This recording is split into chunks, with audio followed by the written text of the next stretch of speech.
గోయిందా గోయిందా గోయిందా గోయిందా. వారి గోశాలలోని గోవులను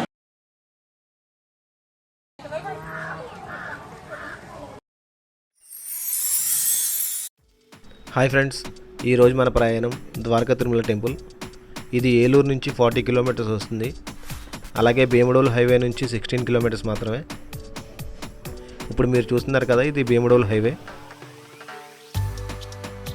ఇలా రైట్ సైడ్కి వెళ్తే భీమడోలు, లెఫ్ట్ సైడ్ నుంచి ద్వారకా తిరుమల వస్తుంది. ద్వారకా తిరుమల చేరుకోవడానికి డైరెక్ట్ ట్రైన్స్ అయితే లేవు. దూర ప్రాంతాల నుంచి ట్రైన్లో ప్రయాణం చేసి వచ్చేవారికి ఏలూరు కానీ భీమడోలు కానీ రైల్వే స్టేషన్స్ అయితే ఉన్నాయి. ఇక్కడ దిగి బస్ ప్రయాణం అయితే చేయవలసి ఉంటుంది. ఏలూరు నుంచి అయినా సరే, భీమడోలు నుంచి అయినా సరే బస్ మార్గం అయితే ఉంది. చాలా బస్సెస్ అయితే అవైలబిలిటీ ఉంటాయి మనకి.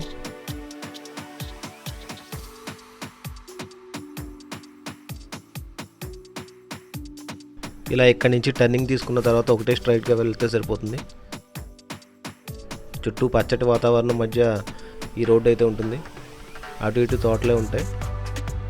అలాగే చిన్న చిన్న పల్లెటూళ్ళు మనకు తగులుతాయి మధ్యలో. చూస్తున్నారు కదా, ఒకటే రోడ్డు. ఇంకా ఇక్కడి నుంచి కరెక్ట్గా 16 కిలోమీటర్స్ వెళ్తే మనకి ద్వారకా తిరుమల టెంపుల్ అయితే వస్తుంది. అలా అక్కడక్కడ ఈ పూలు అయితే కనిపించాయి.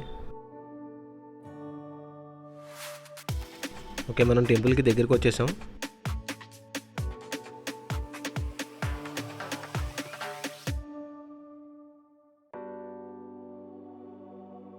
ఇక్కడ కూడా టెంపుల్ ఉంది. అలాగే మనం ప్రధాన ఆలయానికి వెళ్ళే ముందుగా ఇక్కడ శ్రీ కుంకులమ్మ అమ్మవారి రేణుకాదేవి ఆలయాన్ని అయితే దర్శించుకుందాం.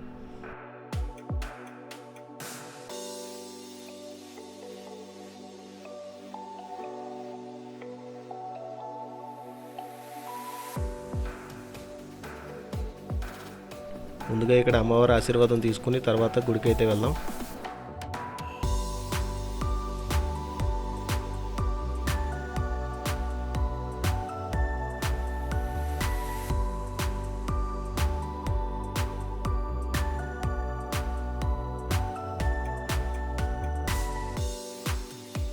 ఇప్పుడు మీరు చూస్తున్నారు అష్టాదశ శక్తి పీఠములు.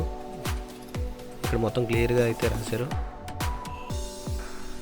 ఈ గుడి చుట్టూ గార్డెనింగ్ అయితే ఉంది. చిన్న చిన్న గులాబీ మొక్కలు అయితే ఉన్నాయి. ఇంకా చాలా చెట్లు అయితే ఉన్నాయి.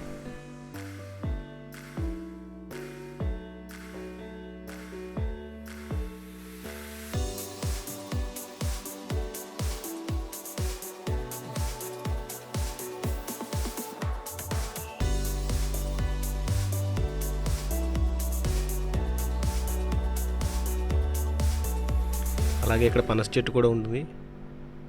పనసకాయలు కనబడుతున్నాయి అనుకుంటున్నాను.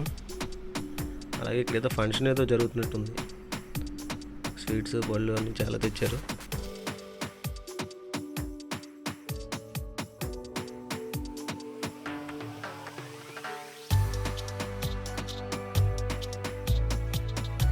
ఒకసారి ఇక్కడి నుంచి అమ్మవారిని దర్శించుకుందాం. జనాలు ఎక్కువగా ఉండటం వల్ల లోనికి వెళ్ళి తీయడానికి కుదరలేదు.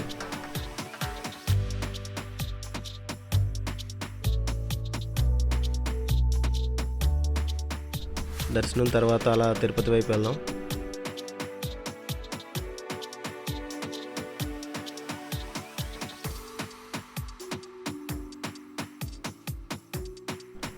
కుంకులమ్మ అమ్మవారి దగ్గర నుంచి వాకబుల్ డిస్టెన్సే ఉంటుంది టెంపుల్. దగ్గరికి వచ్చేసాం. ఇక్కడి నుంచి 2 రూట్లు అయితే ఉన్నాయి. ఆ విగ్రహం పక్క నుంచి లెఫ్ట్ సైడ్ నుంచి అయితే మనకి ఓల్డ్ రూటు, ఇటే పక్క నుంచి అయితే కొత్తగా వేసిన దారి. ఇది ఓల్డ్ రూట్ అనమాట. ఇక్కడైతే ముందుగా స్వామివారి పాదాలు ఉంటాయి. ముందుగా ఆ పాదాలను దర్శించుకొని దండం పెట్టుకుని మనం పైకి అయితే వెళ్దాం.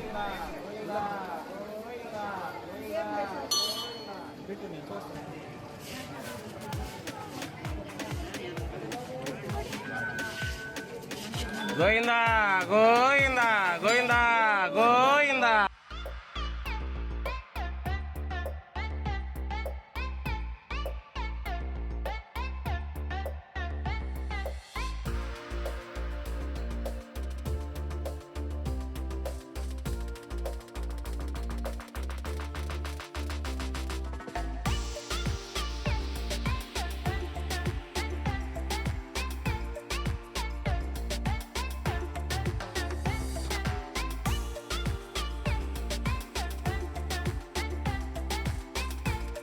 ఇది కొత్తగా వేసిన రూట్ ఇది. ఆ తర్వాత ఈ రూట్ వేసిన తర్వాత ఇంకా ఎక్స్టెండ్ అయితే చేశారు రోడ్డు. ఇక్కడి నుంచి స్టార్ట్ అవుతుంది మనకి కొత్త రూటు. టోల్ ప్లాజా వస్తుంది. ఇక్కడ మనం వెహికల్స్కి టోల్ అయితే కట్టాలి. బండికి అయితే 10 రూపాయలు వసూలు చేస్తున్నారు. ఓకే, టోకెన్ తీసుకున్న తర్వాత మనం పైకి అయితే వెళ్దాం.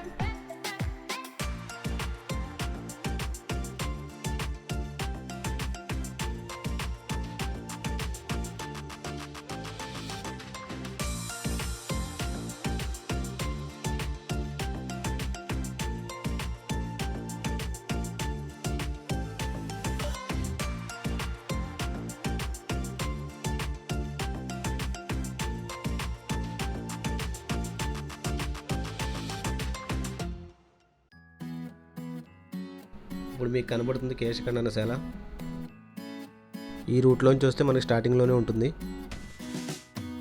ఇక్కడ మొక్కుబళ్ళు అవి తీర్చుకున్న తర్వాత భక్తులు ఇంకా పైకి రావాల్సి ఉంటుంది.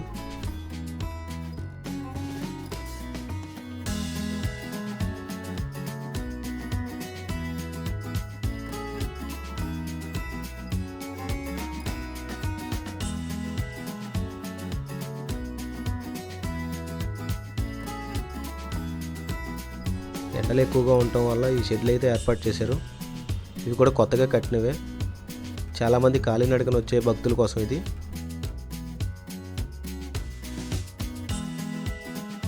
అలాగే మన వెహికల్స్ని పైన పార్క్ చేసుకోవడానికి పార్కింగ్ స్లాట్స్ ఉన్నాయి.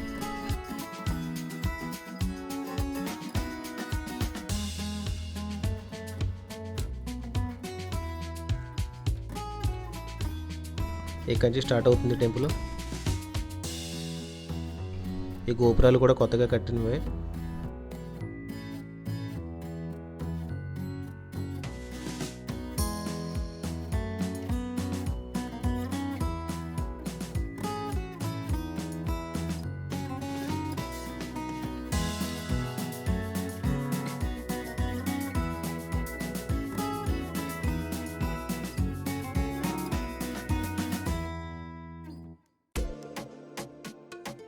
ఇంకా కొత్తవి మండపాలు అయితే కడుతున్నట్టున్నారు. ఇంకా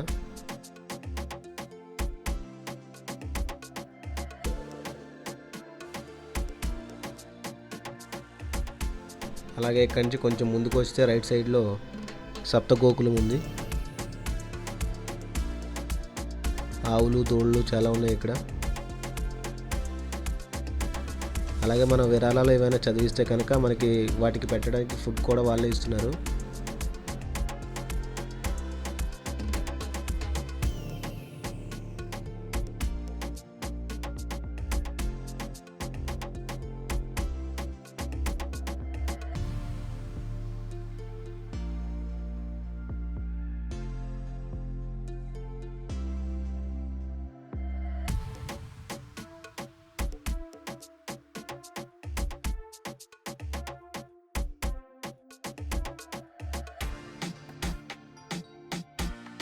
ఇలా మనమే డైరెక్ట్గా ఫుడ్ తినిపించవచ్చు.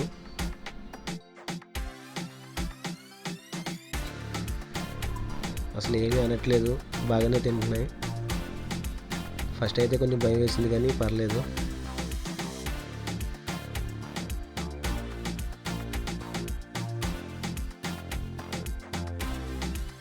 కృష్ణుని విగ్రహం చాలా బాగుంది కదా.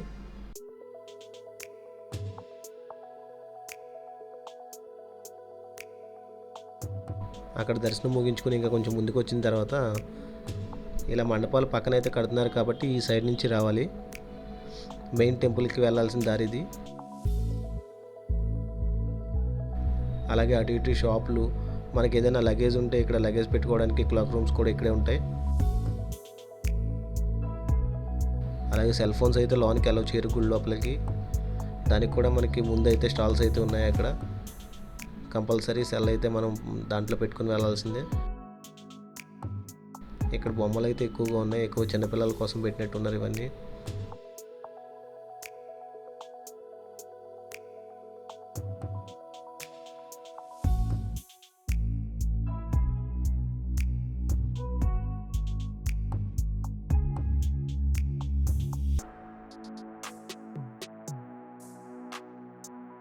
ఇప్పుడు మీరు చూస్తున్న జలప్రసాదం. వాటర్ అయితే తాగొచ్చు.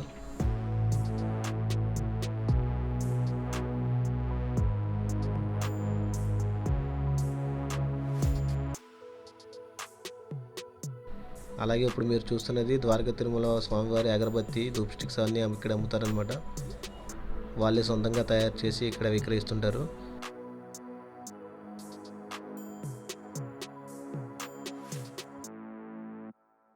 ఇప్పుడు మీరు చూస్తున్నది దర్శన క్యూ కాంప్లెక్స్. ఇది ఇటు నుంచి ఉచిత క్యూ కాంప్లెక్స్ అనమాట. ఇది మామూలు టైంలో అయితే చాలా రష్గా ఉంటుంది. మేము వచ్చినప్పుడు కొంచెం తక్కువనే చెప్పాలి.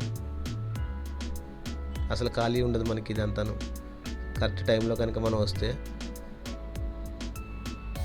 ఎవ్రీ సాటర్డేస్ అయితే అసలు ఖాళీ ఉండదు ఇక్కడ.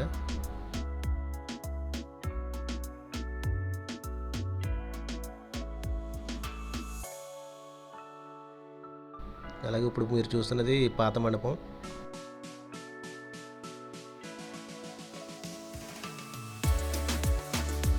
ఈ మండపాల్లో పెళ్ళిళ్ళు అనేవి కూడా జరుగుతుంటాయి. పెళ్ళిళ్ళ సీజన్లో అయితే ఇక్కడ అసలు ఖాళీ ఉండదు అనమాట. మొత్తం ఆ చివరి నుంచి ఈ చివరి వరకు వరుసనే పెళ్ళిళ్ళు అయితే జరుగుతూనే ఉంటాయి.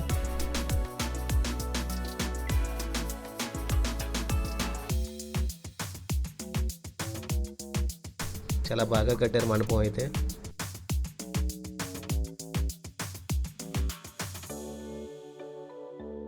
ఆ పెయింట్స్ కానీ ఆ కలర్స్ కానీ చాలా బాగున్నాయనే చెప్పాలి. రియల్గా చూస్తే ఇంకా బాగుంటుంది.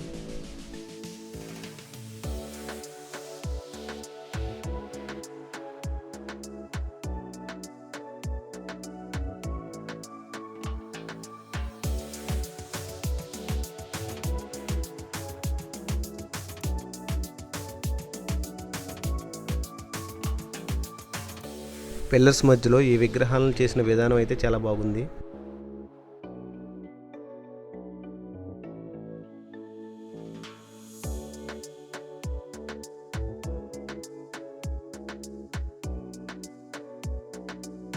అలాగే సీలింగ్కి కూడా ఏవో డిజైన్స్ అయితే వేశారు.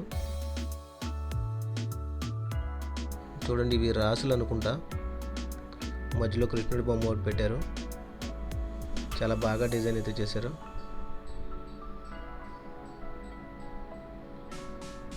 మండపం చాలా అట్రాక్షన్గా అయితే కనబడుతుంది.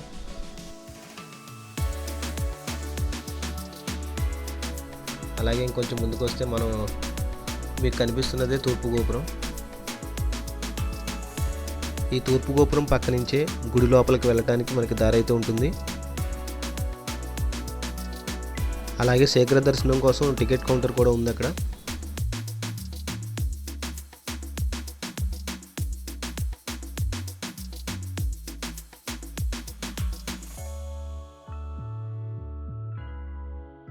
ఇక్కడి నుంచి చూస్తే గోపురాలన్నీ కనబడతాయి మనకి.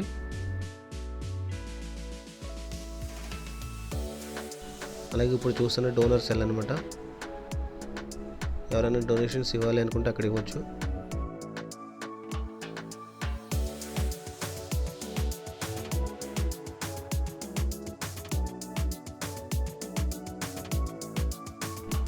చూడండి మండపం ఎంత పెద్దగా ఉందో. చెప్పాం కదా మీకు డోనర్ సెల్ ఇది.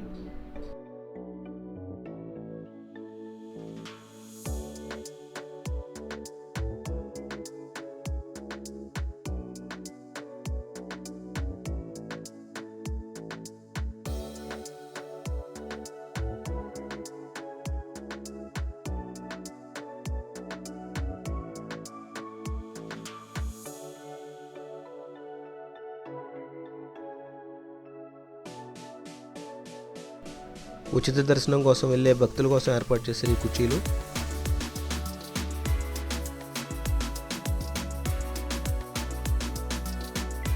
ఇక్కడి నుంచి అన్నమయ్య విగ్రహం చూడండి ఎంత పెద్దగా ఉందో. ఈ టెంట్ వేయక ముందు అయితే ఇంకా బాగా కనిపించేది.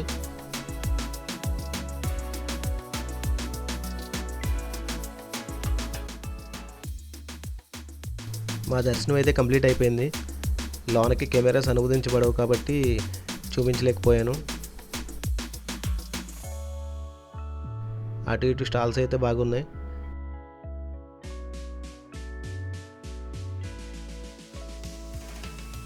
ఇప్పుడు మనం నిత్యాన్నదానం జరిగే చోటుకైతే వెళ్తున్నాం.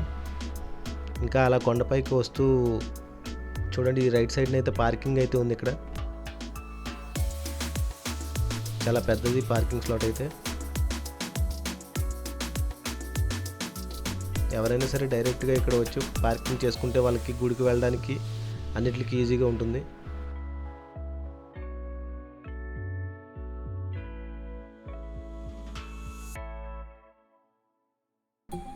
అలాగే అన్నదాన సత్రానికి వెళ్ళడానికి కూడా ఇక్కడి నుంచి దగ్గరగా ఉంటుంది.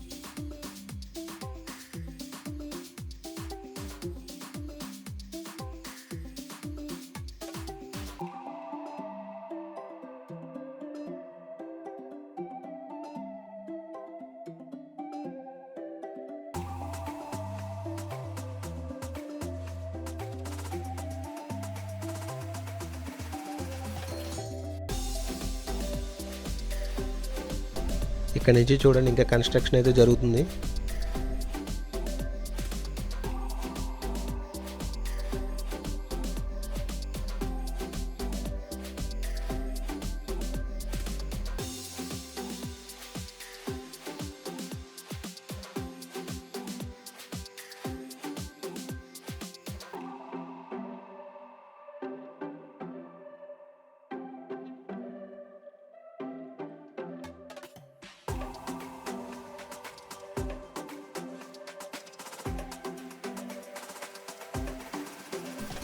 ఓకే, మనం వచ్చేసాం అన్నప్రసాద భవనానికి. ఇదే అన్నప్రసాద భవనం.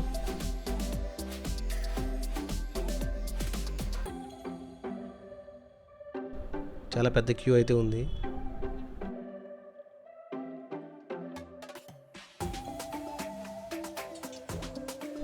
ఫుడ్ అయితే చాలా బాగుందనే చెప్పాలి. అలాగే భోజనం చేసిన తర్వాత ఇంకా పైకి అయితే వెళ్దాం.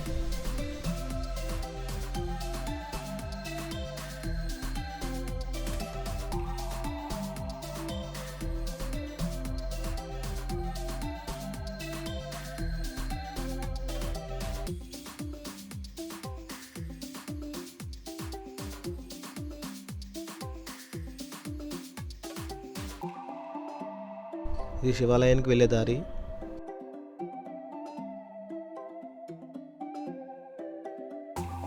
అన్నదాన భవనం నుంచి చాలా దగ్గరే ఇది. అక్కడి నుంచి కూడా వాకబుల్ డిస్టెన్సే ఉంటుంది.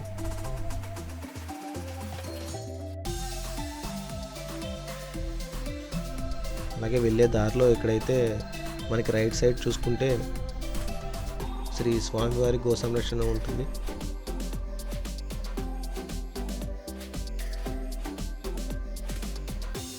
ఈ లోపలికి వెళ్తే మనకి ఇక్కడ ఒక ఏనుగు అయితే ఉంటుంది ఫ్రెండ్స్. ఇది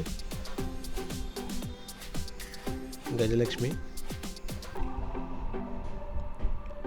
ఇది గత 30 సంవత్సరాలుగా ఇక్కడే ఉంటుందంట.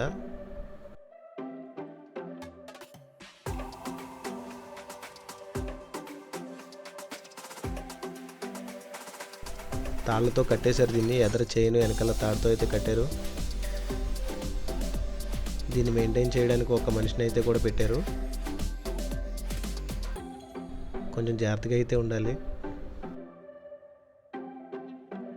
ఫొటోస్ కూడా దూరం నుంచే తీసుకోవడం మంచిది. దగ్గరికి వెళ్తుంటే అది కొంచెం మీదకి వచ్చేలా అనిపిస్తుంది.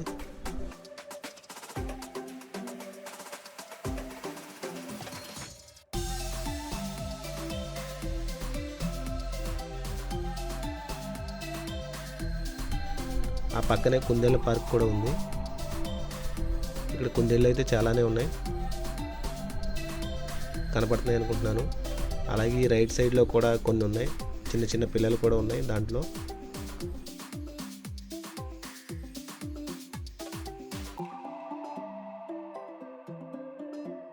మనకి ఇక్కడ 1, 2, 3 అయితే కనపడుతున్నాయి మనకి. అదిగోండి 4వది వచ్చింది. ఇంకా అలా దాక్కుని అయితే ఉన్నాయి, చాలా ఉన్నాయి ఫ్రెండ్స్ ఇవి.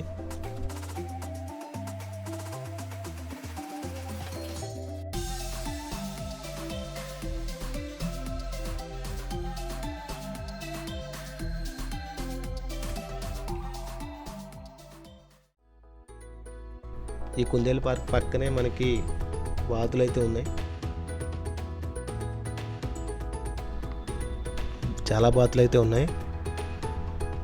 ఈ బాతులు ఆ కింద ఉన్న ఆహారాన్ని తీసుకోవడానికి ఎట్లా ప్రయత్నం చేస్తున్నాయి చూడండి, చాలా ఫన్నీగా అనిపించింది.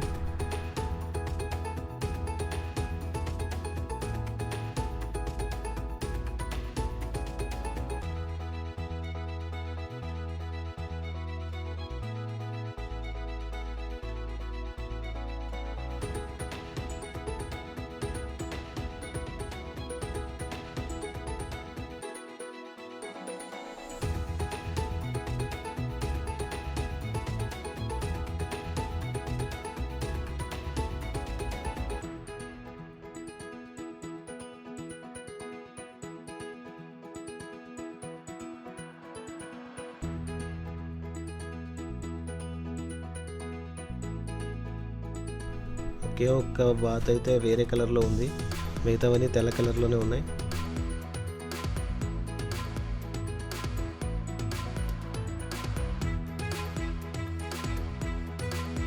పిల్లలు అయితే చాలా ఆనందంగా చూస్తున్నారు. ఇక్కడ బాతులతో ఆడుకోవడం చాలా ఇష్టంగా ఉన్నట్టుంది. మనం దగ్గరికి వెళ్తుంటే మాత్రం అవి దూరంకి వెళ్ళిపోతున్నాయి.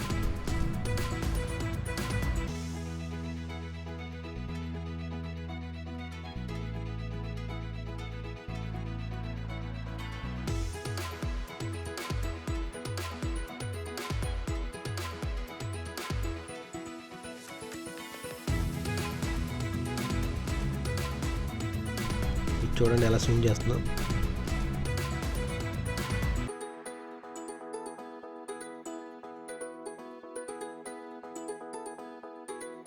అలాగే ఈ పార్క్ పక్కనే మనకి ఈ సూర్య యంత్రం అయితే ఉంది.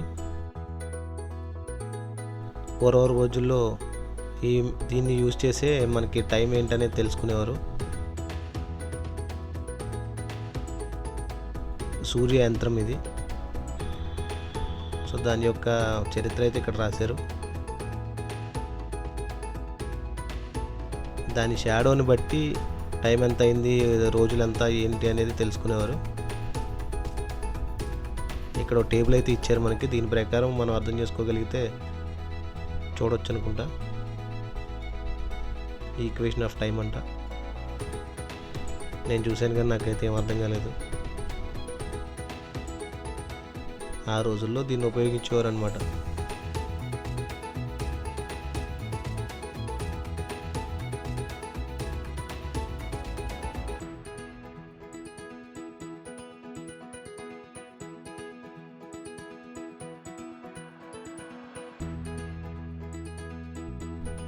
ఓకే, ఇక్కడ నుంచి మనకి శివాలయం అయితే కనబడుతుంది.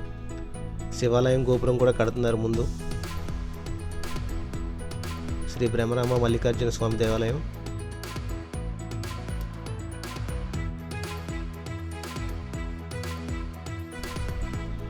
ఇది కొండ పైన క్షేత్రపాలకుడు అంటారు. ఇదే మనకి ఎండింగ్ అనమాట. కొండపైన శివాలయం ఉంటుంది చివరిన.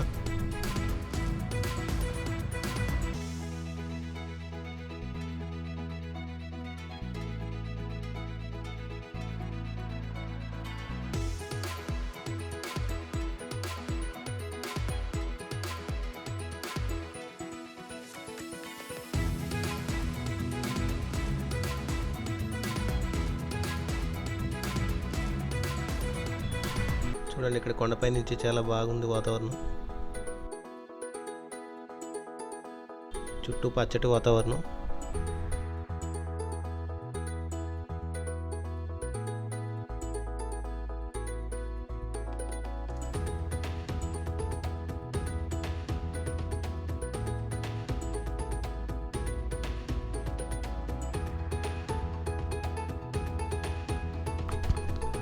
ద్వాదశ జ్యోతిర్లింగ స్తోత్రములు ఇక్కడైతే క్లియర్గా ఇన్ఫర్మేషన్ అయితే రాశారు.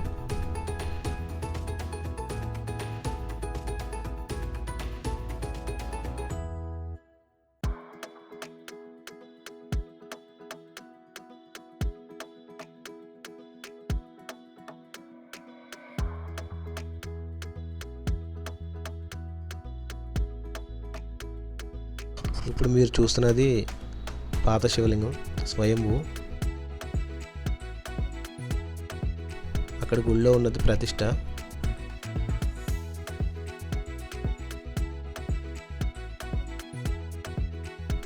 అలాగే ఇది కొండ చివర కావడం వల్ల పైనుంచి వ్యూ అయితే చాలా బాగుంది.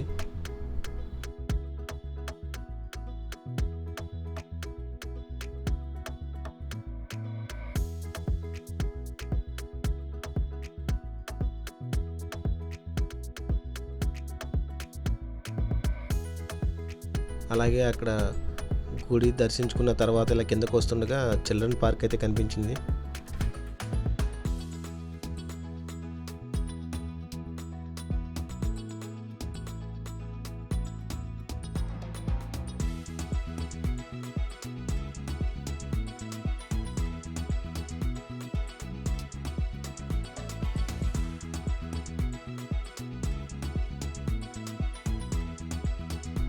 ఇప్పుడు మీరు చూస్తున్నదే అన్నప్రసాద భవనం. ఇందాక మనం ఇక్కడే భోజనం చేసింది.